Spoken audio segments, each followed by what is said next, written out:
Hello everyone, and welcome to this week's presentation of the Kelly Bryan Show with our special guest this week, Alissa Poolpol. I'm Matthew Ruskan. Guys, thank you for being here. Yeah. Coach, we're going to jump right in. 1-0 victory over Denison on a wet turf field. What did you like about that match? A win. They say that a lot lately. You know, the weather was not the best, and we were just happy to get the game in with the conditions. It was really, really wet.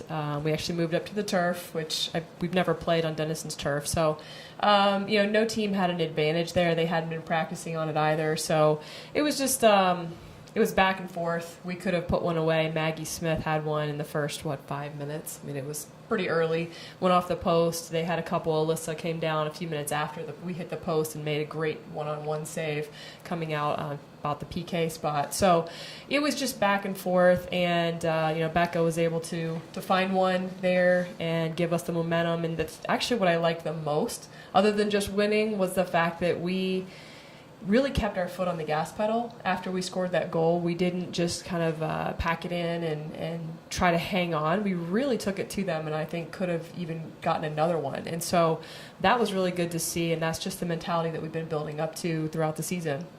Well, I know your keeper probably liked having that foot on the gas pedal, a little less pressure. And Alissa, 4th shutout of the season, 6 saves in this one. How have you been able to keep these clean sheets? With a lot of help from my defenders, my midfield. Even the forwards have done a lot better, I think, with pressuring up top, and we focused a lot more about defending as a team. And I think that everyone's back in the mindset that, like, it starts with the deep forwards and then you go back. So I think just teams helping out a lot.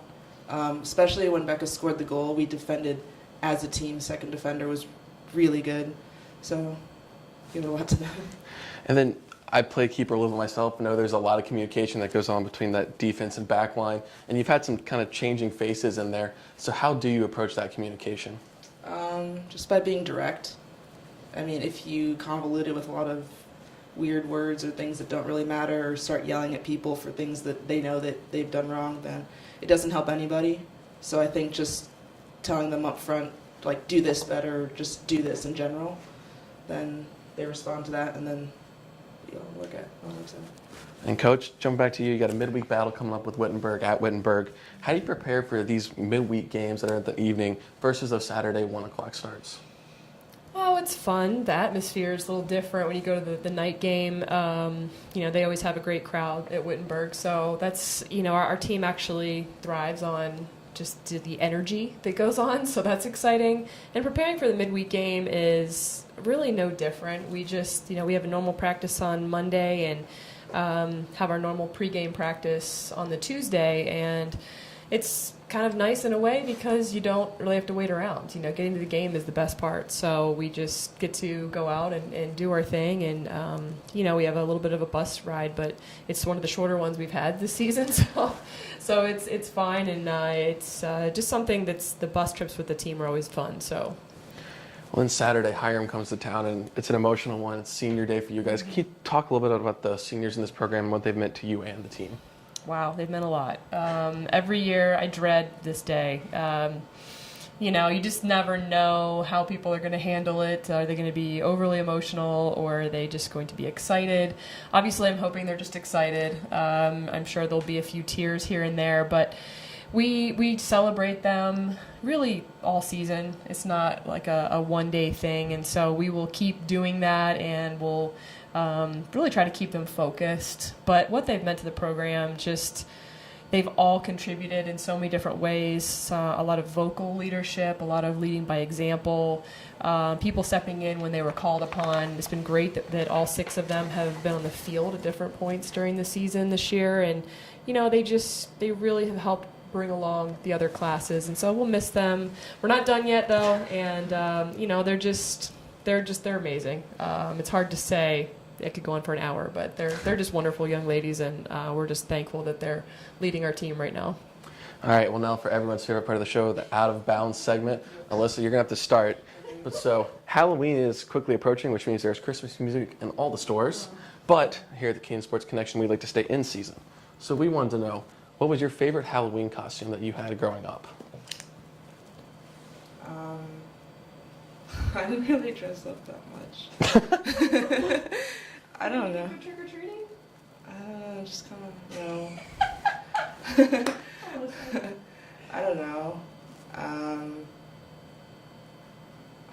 What's your favorite one other people have worn? Anything exciting?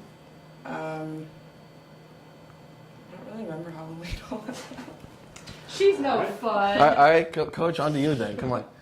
Still my favorite, Garfield, which is, like old in comic strips and everything. But Classic. Garfield, yeah, he thought it was pretty cool. Had the nice mask and everything. So, yeah, not as cool as the one my kids have now, but. Well, what's been your favorite one that your kids have worn? Well, Colt's going to be a Ninja Turtle, of Ooh. course, and Raphael, I believe, and my husband's going to dress up as Leonardo, so that ought to be a lot of fun. And Haley is going to be either a princess or a witch, and she said she's a bad witch. I don't know if she knows what that means, but she's 2. Okay. Yeah. All right, Coach, I'm going to start with you for this next one, and we're only doing 2 today, but more than 40 international women's soccer players have sued FIFA over playing conditions for the approaching World Cup next summer, over the possibility of playing on the turf fields. You guys have now played on some turf, and we wanted to know what you guys think about this suit. Do the pros have a point, and should they win?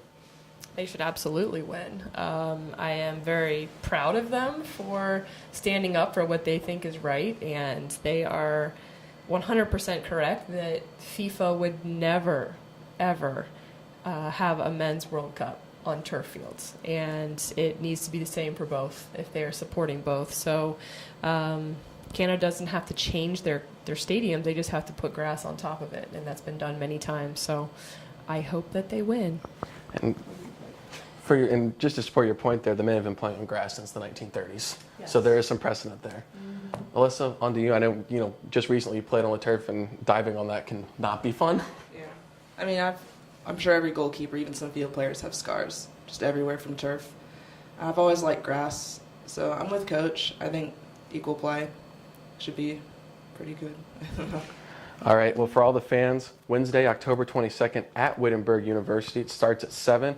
And then Saturday, it's here in Gambier, October 25th, home versus Hiram at 1 p.m. It is senior day. I know the ladies would love your support. For the Kenyon Sports Connection, I'm Matthew Ruskan. Coach, Alissa, thank you for joining us.